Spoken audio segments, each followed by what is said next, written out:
perubahan, bumi di atas oleh Tuhan. Tidak ada tempat rendah, tidak ada tempat tinggi. Matahari direndahkan. Umur kita sebaya 33 tahun. Tidak ada anak kecil, tidak ada orang tua, semuanya sama sebaya 33 tahun. Tinggi kita sama seperti tingginya Nabi Adam alaihissalam 16 tahun. Tingginya sama seperti tingginya Nabi Adam alaihissalam. Umurnya sama seperti umurnya Nabi Isa alaihissalam.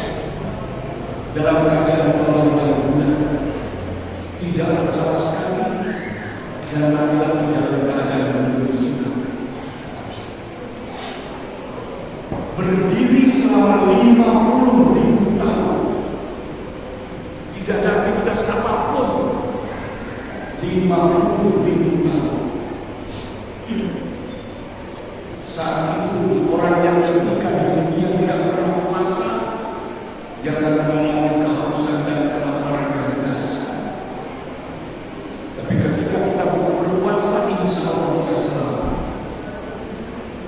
Orang yang paling tersiksa pada saat itu adalah orang yang ketika di dunia dia tidak pernah bersujud kepada Allah. Karena pada saat itu Allah menampakkan wajahnya. Semua makhluk bersujud kecuali orang yang ketika di dunia tidak bersujud. Itu siksa yang paling mengerikan. Kemudian Sayyidah Aisyah bertanya kepada Rasulullah, "Wahai Rasulullah, jika saat itu kita telanjang bulan, apakah kita tidak malu sama teman-teman?" Apa jawaban Rasulullah? "Pada saat itu kamu sudah tidak lagi sempat lihat milik Tuhan. Semua orang sudah sibuk dengan urusan masing-masing. Ada yang keringatnya semata kaki, ada yang keringatnya selutut, ada yang keringatnya sedada, ada yang keringatnya sejanggut, ada yang keringatnya tenggelam, bergantung amal perbuatan kita ini." Maka Rasulullah SAW kemudian memberikan resep agar kita selamat dari siksa bangsa, agar kita selamat dari siksa di yang lupa. Rasul mengatakan cukup singkat dan simpel.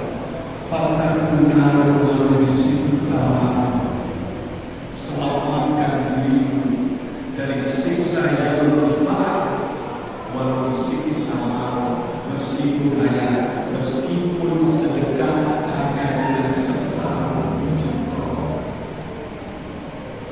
Sedekah separuh jempol bisa menyelamatkan dari siksa bangsa. Itu separuh. Bagaimana kalau sebiji? Bagaimana kalau sepuluh?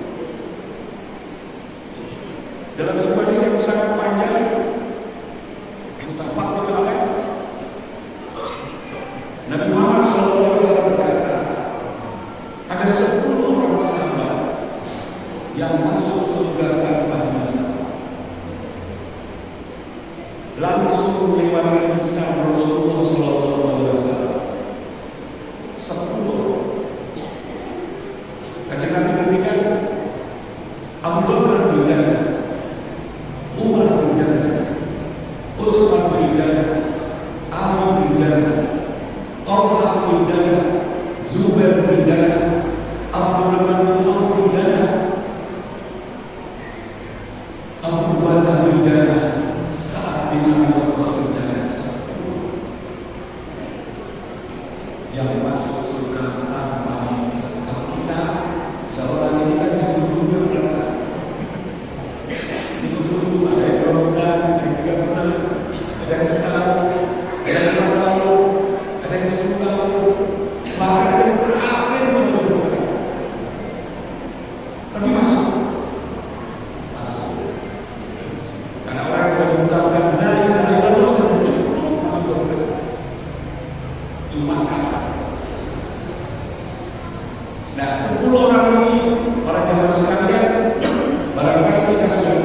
dia tidak hijrah. Istrinya ditinggal karena masih belum muslim, keluarganya ditinggal, kebunnya ditinggal, kudanya ditinggal, ontanya ditinggal, dirham semua ditinggal. Dia kemudian tidak bawa apa-apa kecuali 2 potong gamis. Sampai di Madinah, kita biasa masyhur orang-orang yang hijrah ke Madinah disebut kaum muhajirin, sedangkan orang-orang yang menolak di Madinah disebut kaum ansar. Biasanya Rasulullah SAW orang muhajirin dipersaudarakan dengan saudaranya Ansar. Utsman dipersaudarakan, Abu Bakar dipersaudarakan, Umar dipersaudarakan. Nah, giliran Abdurrahman bin Auf dipersaudarakan dengan Sa'id bin Abi Waqqas. Abu Bakar berkata kepada Abdurrahman bin Auf, "Aku punya istri 4. Namun yang paling cantik-cantik sisanya aku. Aku punya kebun, ambil sesukamu. Aku punya rumah, ambil sesukamu." Apa kata Abdurrahman bin Auf? "Aku tidak butuh rumahmu, aku tidak butuh istrimu, aku tidak butuh kebunmu, aku tidak butuh utangmu, tapi tunjukkan kepadaku di mana ada dasar." Karena dia berdagang. Lantas dia berdagang. Dalam waktu 8 bulan, hartanya kembali berlimpah-limpah. Kalau dibagikan kepada penduduk Madinah lebih. Maka Rasulullah SAW berkata, "Wahai Abu Bakar, katakan kepada Abdurrahman bin Auf bahwa nanti dia akan masuk surga dengan cara berangkat." Dengan cara berangkat. Jangan tanya sedihnya Abdurrahman bin Auf. Semalaman dia tidak bisa tidur. Pagi, rumput dia salat subuh, ingin mendekat kepada Rasulullah dan ingin segera bertabayun. Usai salat subuh, dia langsung mendekat kepada Rasulullah. "Ya Rasulullah, benarkah Anda berkata kepada Abu Bakar bahwa aku nanti masuk surga dengan cara berangkat?" Jawab Rasulullah, "Iya." "Kenapa Rasulullah?" "Karena harta terlalu banyak." Kondisi habis itu dia menanya, ternyata harta ini yang bikin aku nanti masuk surga dengan cara berangkat. Maka dia pulang, dia tahu istrinya, "Wahai istriku, boleh nahan." Rasul mengatakan kepada aku, ternyata nanti kita masuk surga dengan cara berangkat. Lalu kenapa Rasul? Apa sebabnya? Karena harta kita terlalu banyak. Mulai nanti malam, sholat kita doa yang cukup. Bagaimana kita minta doa? Jangan banyak. Abdurrahman bin Auf berdoa minta doa. Seperti hartanya dibagi-bagi kepada Madinah, seperti kepada kaum fakir miskin, tapi masih berlimpah. 3 bulan kemudian terjadi perang Tabuk. Umat Islam mengalami kemenangan, tapi sampainya di Madinah mereka bersedih hati karena pandangan penduduk Madinah tertimpa wabah musuh. Semua rumah panggilan penduduk Madinah musuh. Mereka terancam wabah, terancam miskin, terancam macam-macam. Kemudian Abdurrahman bin Auf berkata kepada istrinya, "Wahai istriku, doa kita dijawab." Untuk dijawab ke suami dunia. Pandangan saudara-saudara kita di dunia mengusung. Mari kita tolong, kita beli kurma musuh tadi dengan harga 2 kali lipat. Penduduk Madinah tidak terjadi kemiskinan, tidak terjadi macam ini. Mereka dari bersedih hati menjadi bersuka cita. Dan sekarang orang yang paling marah di Madinah, orang yang paling miskin di Madinah, orang yang paling fakir di Madinah adalah Abdurrahman bin Auf. Dia tak punya apa-apa selain ratusan ton emas.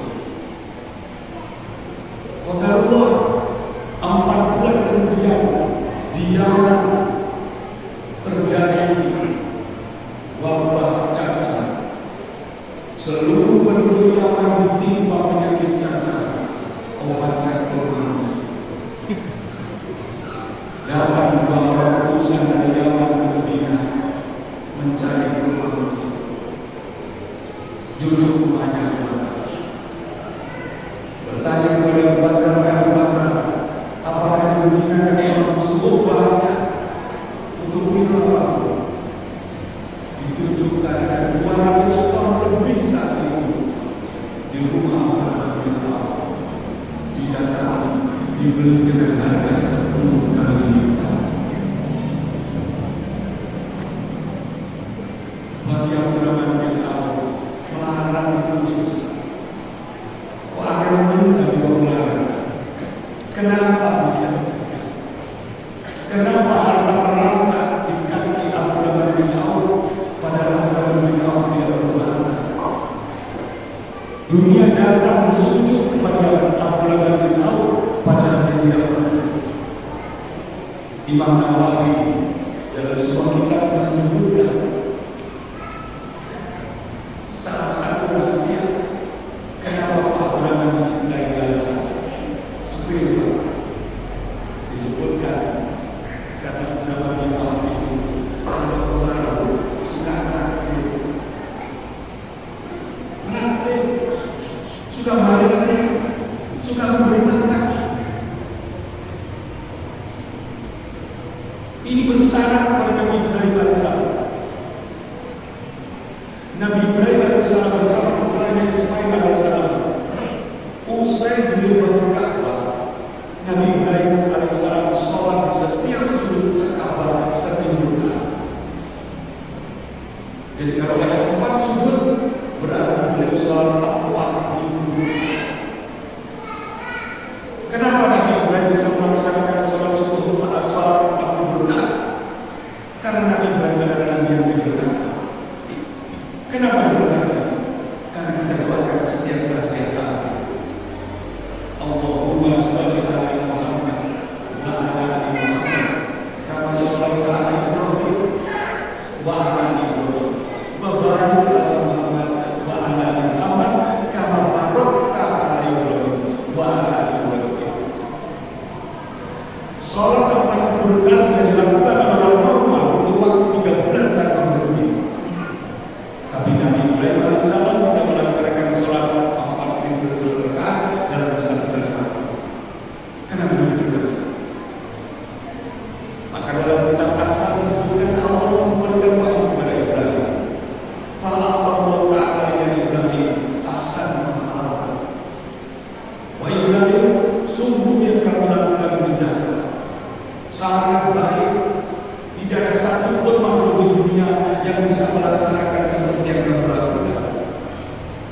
Tapi kemudian Allah mengatakan tapi luqmatu fi batnil jalan wa khairun min hadakuni. Satu suap makanan, satu sendok makanan yang kamu berikan kepada perut yang lapar lebih baik dibanding dengan sholat 1000 kali setiap tahun.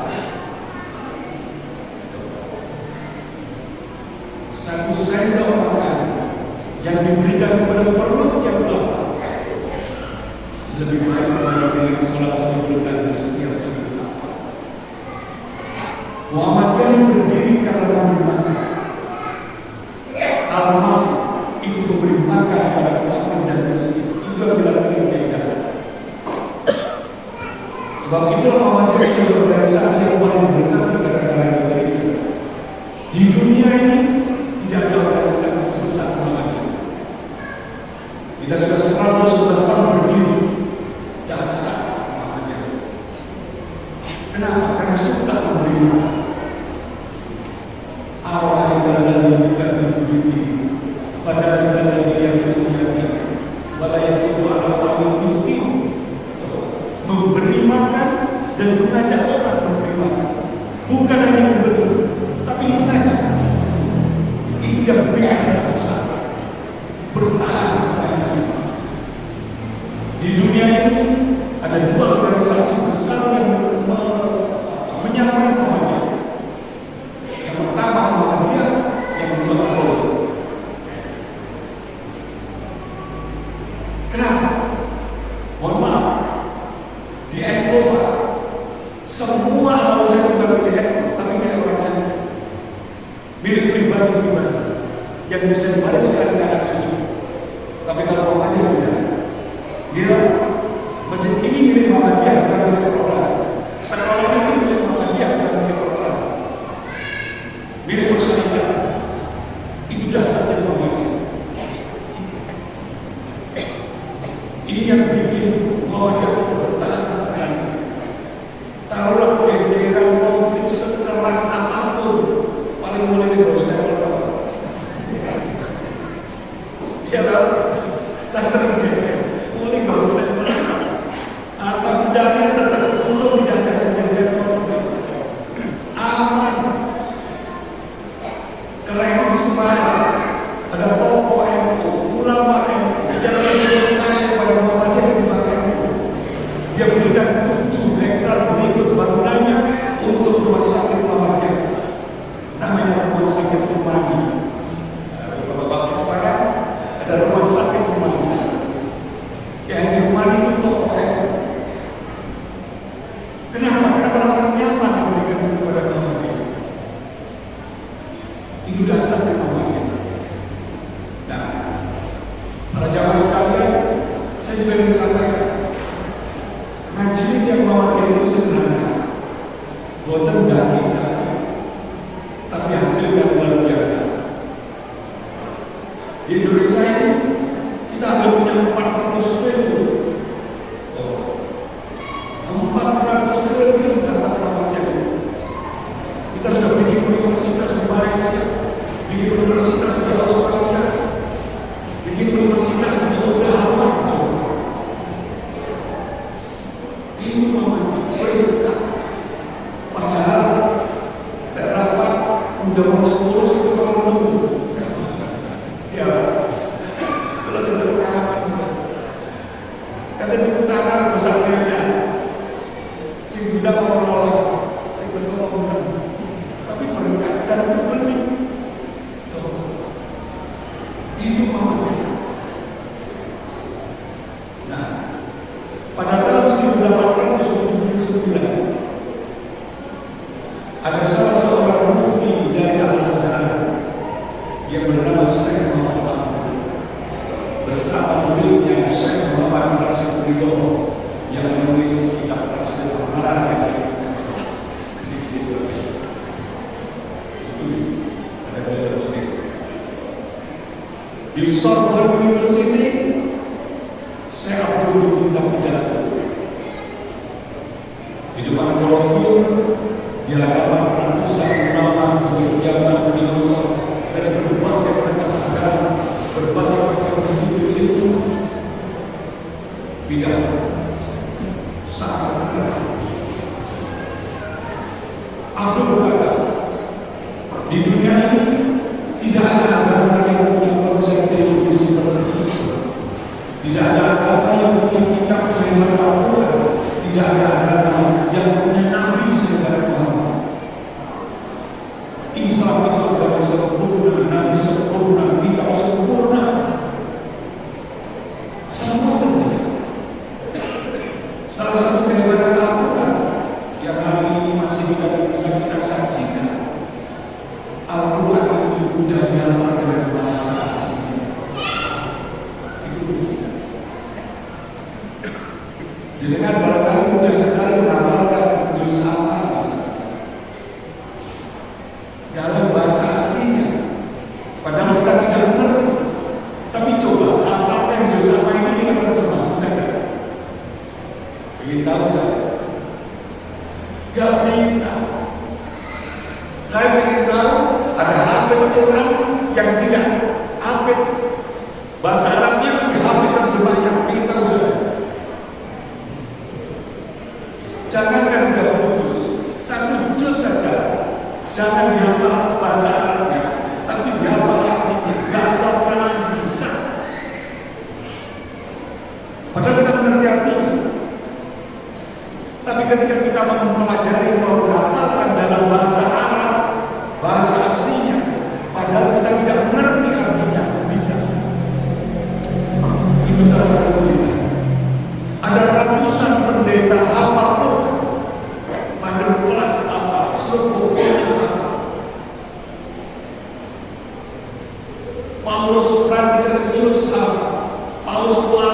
peristiwa apa? Banyak paus itu yang benar, tapi mereka tidak bisa menambah itu. Itu dasarnya. Bukti otentik bahwa Al-Quran itu adalah wahyu. Kalau dia mudah dia, karena Allah akan meletakkan di dalam kita. Tapi apa kemudian? Dalam pidato itu benar-benar berkata, salah seorang filosof, banyak orang percaya di dunia ini tidak ada agama selain Islam. Tidak ada agama yang punya kitab bagus seperti Al-Quran, tidak ada di dunia ini punya nabi bagus seperti Muhammad. Tapi tolong tunjukkan kepadaku di mana di dunia ini ada komunitas Islam seperti yang digambarkan dalam Al-Quran, yang suka membaca, yang jujur, yang kompetitif, yang produktif, yang toleran, yang suka membaca, yang hebat, yang jujur, seperti digambarkan dalam Al-Quran. Aku tidak. Kemudian sampai di Mesir, aku pidato yang sama. Tapi sebaliknya, di Prancis, kata aku tidak temukan umat Islam ada di Prancis, tapi aku temukan Islam ada di Prancis. Di Mesir, aku tidak temukan Islam ada di Mesir. Yang aku temukan adalah umat Islam yang suka bertengkar, yang suka berselisih, yang malas, yang culas, yang tidak kompetitif. Kemudian Syekh Muhammad Rashid beliau bertanya, di mana tahun muslimun atau ini? Kenapa umat Islam yang dasar, umat Islam yang punya Al-Quran, yang punya nabi bagus, yang punya ajaran teologi luar biasa, selalu kalah dibandingkan dengan umat-umat yang lain? Dijawab oleh siapa? Al-Islam memacu virus itu, karena Islam itu ditutupi oleh umat Islam sendiri. Cahaya Islam ditutupi oleh kebodohan Islam sendiri. Inilah yang kemudian menginspirasi kegagalan diberikan Allah. Para jamaah sekalian, Islam absolut, mutlak benarnya, tapi tafsir kita tentang Islam itu yang berubah. Islam itu absolut, tapi pemahaman kita tentang Islam itu yang tidak absolut. Pada tahun 1906, sebelum Muhammadiyah berdiri, Ki Haji Ahmad Dahlan di Masjid Kauman Jogja khutbah Jumat pakai bahasa Indonesia. Khutbah Jumat pakai bahasa Indonesia. Apa ada contoh dari Nabi Muhammad SAW khutbah pakai bahasa Indonesia? Khutbah pakai bahasa Jawa itu rukun bukan? Mengubah rukun, karena itu begitu gagal pertama kali melakukan khutbah pakai bahasa Indonesia. Dunia ulama se-Indonesia geger, termasuk di Banyuwangi terkenal.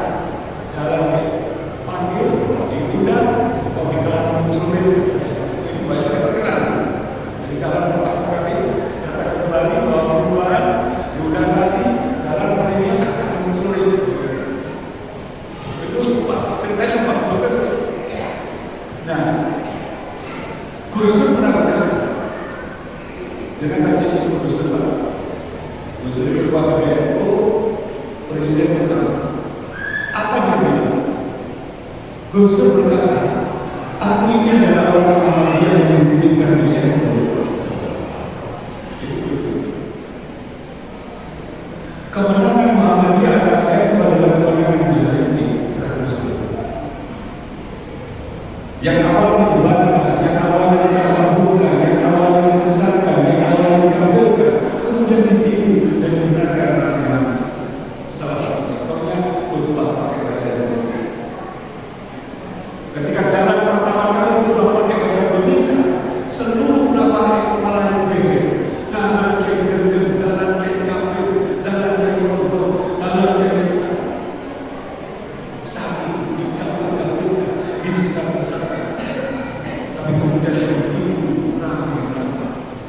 dengan tulisan apa sekarang ada masjid NU yang tetap pakai bahasa apa ada masjid semua di Malaysia, di Singapura, di Korea selalu pakai bahasa Indonesia.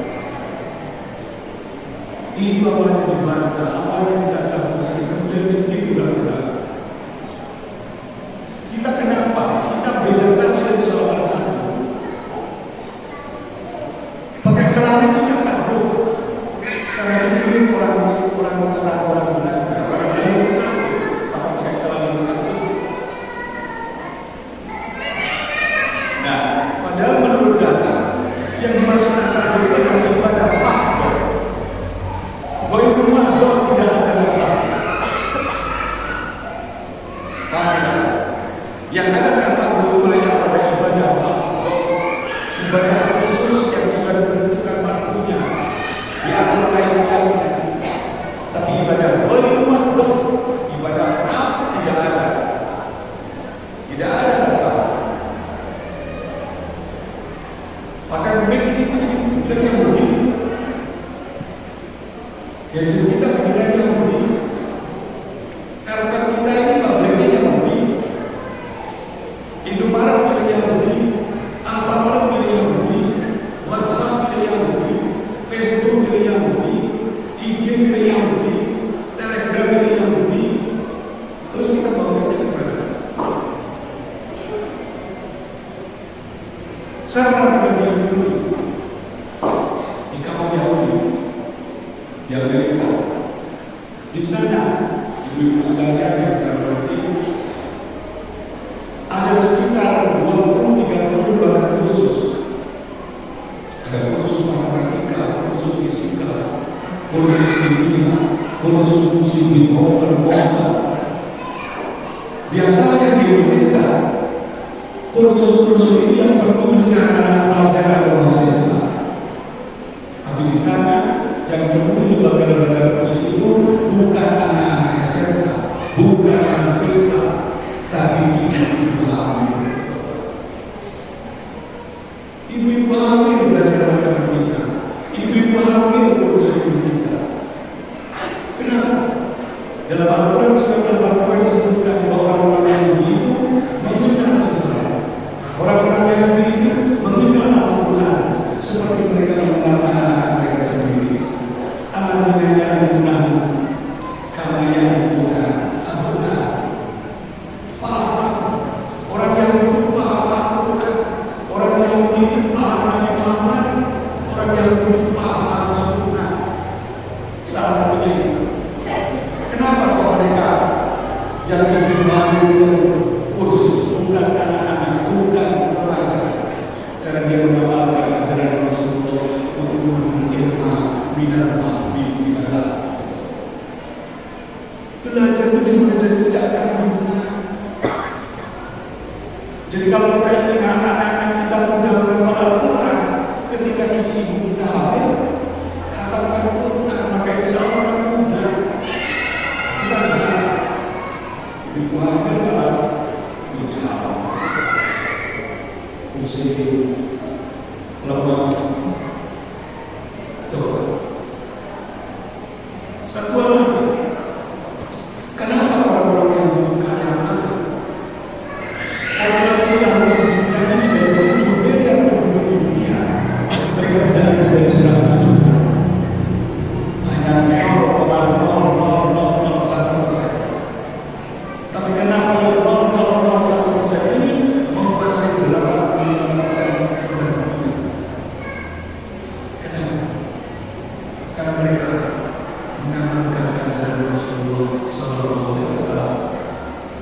Nek kamu berpikir suci, zakat. Orang Yahudi menyebut zakat itu bukan kalimat zakat, tapi CSA. 20% hasil mereka Islam. Umat Islam berdasarkan pahala kita. Kita punya Al-Quran, kita punya Nabi, tapi hikmahnya tidak kita dapati. Yang mendapatkan hikmah Al-Quran, yang mendapatkan hikmah Nabi justru orang yang bukan. Itu yang disebutkan Islam Islam itu ditutupi oleh umat Islam sendiri.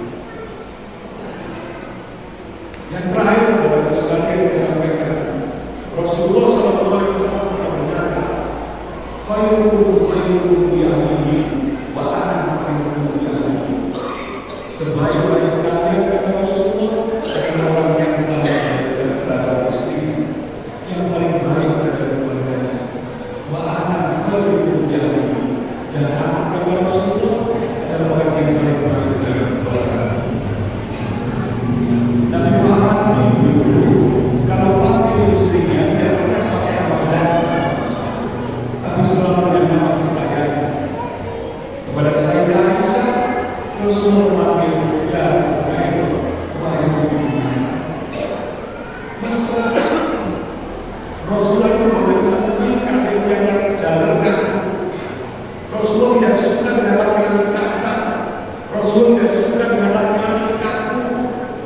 Rasulullah itu romantis. Rasulullah itu lembut. Beliau punya kebiasaan setiap waktu dibikinkan minum oleh istrinya.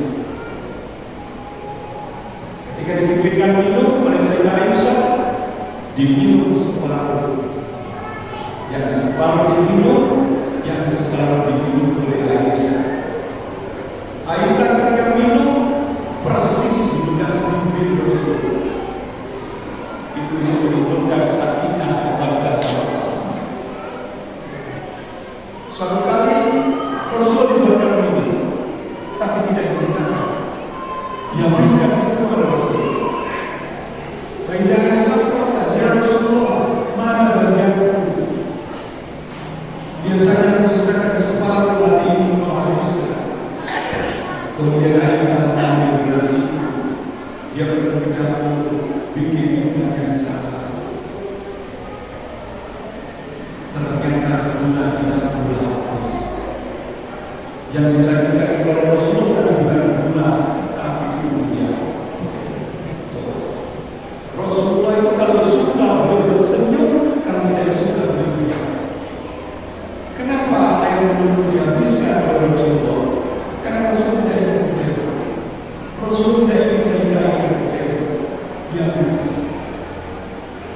Setelah tahu itu, garam Aisyah tahu ya Rasulullah makan. Namun biji itu harus coba. Kita melakukan kunjungan di kayunya. Mereka merasakan bukan di apa-apa saya berkata. Tak ada yang nanti sama dengan Rasulullah. Itu Rasulullah lembut Rasulullah, sangat lembut. Adab Rasulullah sangat tinggi. Karena laku fi Rasulullah uswatun hasanah. Innama bu'istu liutamima ma karimalah.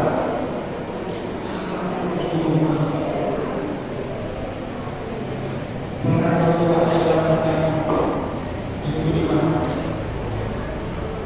Rukuknya panjang sekali. Selesai sholat, Abu Bakar mendekat, ya Rasulullah, rukuknya panjang sekali. Kalau mau tasbih dari 100 dengan bentuk itu tidak. Umar malah berkata, aku harus berprogramu. Rasulullah itu tidak. Apa jawaban Rasulullah? Aku menjadi ahli. Karena Rasulullah punya mukjizat, umurnya bisa lihat. Kalau kita pakai kaca, karena imam itu kan boleh lihat kondisi mati. Nah, kenapa Rasulullah berpanjang umur? Karena ahli kudur ketika perjalanan ada orang tua Yahudi, bukan orang Yahudi, dia bawa air tertati-tati terjatuh berkali-kali oleh ahli jizat, dibawakan ke rumahnya. Itu yang bikin ahli jadi masuk. Nah, kenapa Rasulullah? Karena Rasul menginginkan ahli bisa takbir dan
salihan, astagfirullah khairan. Wassalamualaikum warahmatullahi wabarakatuh.